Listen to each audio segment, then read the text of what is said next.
की एक हमें झलक मिलती है परवेज़ लाही के बारे में कि जिस तरह से इमरान खान का काफ़िला वज़ीराबाद जाता है इनकी अपनी डोमेन में,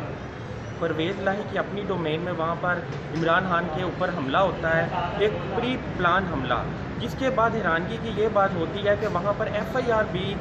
ना हो सकी। इमरान खान ने जो FIR का कहा वो भी ना हो सकी, जबकि आपने देखा कि वही परवेज़ लाही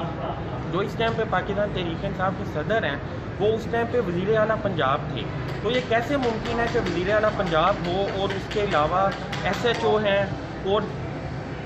उनके अलावा जितनी भी यहाँ पर लोकल पुलिस फोर्स है वो सारी की सारी अपना काम भी करती रहे और FIR भी ना हो सके। इसकी रीज़न्स क्या हैं? इसकी रीज़न्स क्या है? सबसे पहले हमें जानना बहुत अहम है कि परवेज़ लाही जो कि एक इस्टेब्लिशमेंट की डोमेन के लिए काम करते हैं और वही काम इस टाइम पे हो रहा है कि इस्टेब्लिशमेंट क्या कर रही है कि परवेज़ लाही और इस तरह के दूसरे बंदे उनको किसी तरीके से PTI के अंदर रखना चाह रही है, ताकि कल को जैसे भी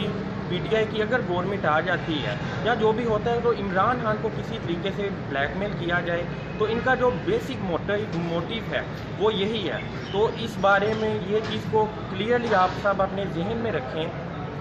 कि जो काम कल वहाँ पर किया हतीजा शाह ने और उसके अलावा सनम ने, उनको बाकी वो दाद की मुस्तहिक हैं, लेकिन जहाँ तक इनकी बात करी जाए परवेज़ लाही की, तो ये देखें कि सिर्फ एक प्रॉक्सी है इस्टेब्लिशमेंट की। ये खड़े हों या ना खड़े हों, ये डर जाएँ तहरीक-ए-इंसाफ के लिए या ना डटें, उनकी कोई हैसियत नहीं है, क्योंकि उन्होंने हमेशा से जो काम किया है वो किया है इस्टेब्लिशमेंट के लिए और अब भी वो काम उसी के लिए करेंगे। और आज भी आप देखेंगे कि जिस तरह कल इस्टेब्लिशमेंट की बेस के ऊपर कोर्ट को मैनेज किया गया, आज भी ये चीज़ की रिपोर्ट्स आ रही हैं कि आज भी यहाँ से